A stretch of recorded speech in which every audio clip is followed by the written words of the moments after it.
सेना ने आंदोलनकारियों से अपील की है कि वो अवैध हथियारों को सुरक्षा कर्मियों को वापस कर दें। प्रदर्शनकारियों ने इन हथियारों को छीना, लूटा, पकड़ा और उसके बाद से वो अपने अपने पास में लेकर गए। तो ऐसे में सेना के तरफ से आंदोलनकारियों से एक अपील की गई है कि ये जो हथियार है उनके पास में, ये अवैध हथियार हैं, तत्काल सुरक्षा कर्मियों को वापस लौटा दें।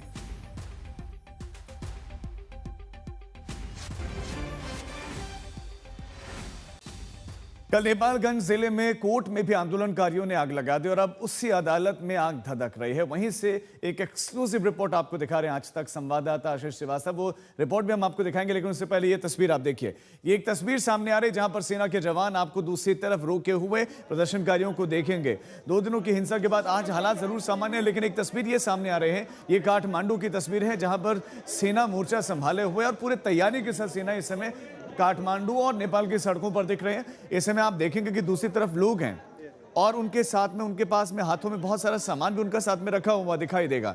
ये काठमांडू की तस्वीरें हैं, बिल्कुल ताज़ा तस्वीरें इस समय आप देख रहे हैं। अब ये लोग न झड़प करते हुए दिख रहे हैं, न बहस करते हुए दिख रहे हैं, लेकिन हाँ, वो एक तरफ खड़े हैं और कुछ इंतजार कर रहे हैं। इस तस्वीर पर और एक्सप्लेनेशन कुछ देर बाद आएगा कि एग्जैक्टली यहाँ पर क्या हो रहा है, लेकिन यहाँ पर आपको दिखाई देगा कि बड़ी संख्या में लोग हैं और बहुत बड़ी तादाद है और सेना ने एक तरफ उन्हें रोका हुआ है, लेकिन उनके पास बहुत सारा सामान है।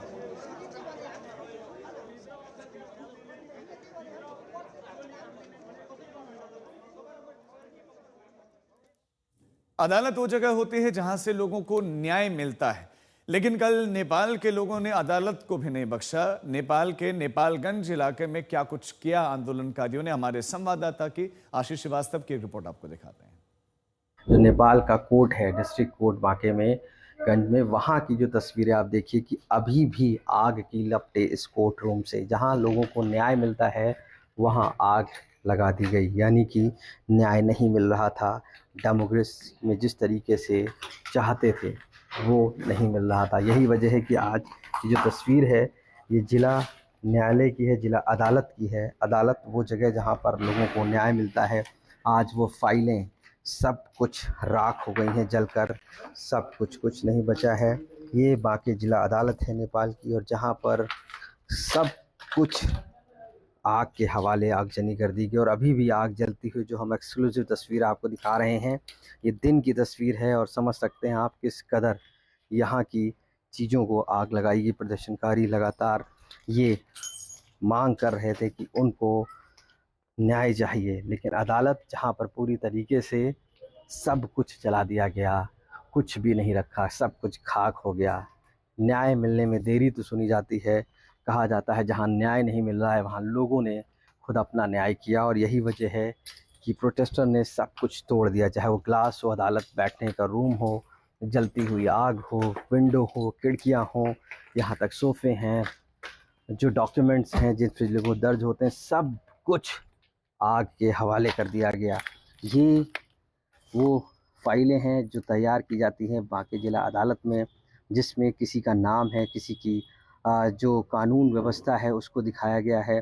लेकिन ये अगर आप देखेंगे तो कानून व्यवस्था अब पूरी तरीके से कानून को जला दिया गया है। एक तरीके से ये तस्वीरें बयां करती हैं कि आखिर जिला अदालत पे भी विश्वास नहीं रहा। नेपाल से जिस तरीके से हिंसा हुई उसमें कहीं ना कहीं ये देखा गया कि साफ तौर से जो जिला अदालतें हैं उनको भी नुकसान किया है। आप देखिए, आप जो बांके जिला अदालत नेपालगंज की है, इसको पूरी तरीके से जला दिया गया, आगजनी की गई, और इसके हालात हैं कि ये अदालत है जहां पर न्याय होता है, उस जगह पर इसको पूरी तरीके से क्षतिग्रस्त कर दिया गया।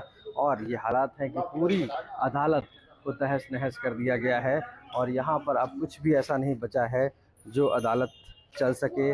जिस तरीके से जो यहाँ के अवशेष हैं वो आप देखिए किस तरीके से हैं, चारों तरफ सिर्फ़ और सिर्फ यहाँ पर तबाही है और मंजर हैं।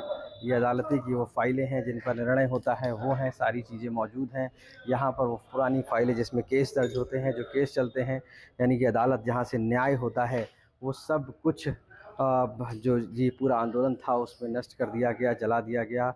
और ये देखिए, ये मेन जो अदालत है जहाँ पर अदालत लगती थी, यानी कि जहाँ पर जज बैठते थे, वहाँ की ये तस्वीरें हैं।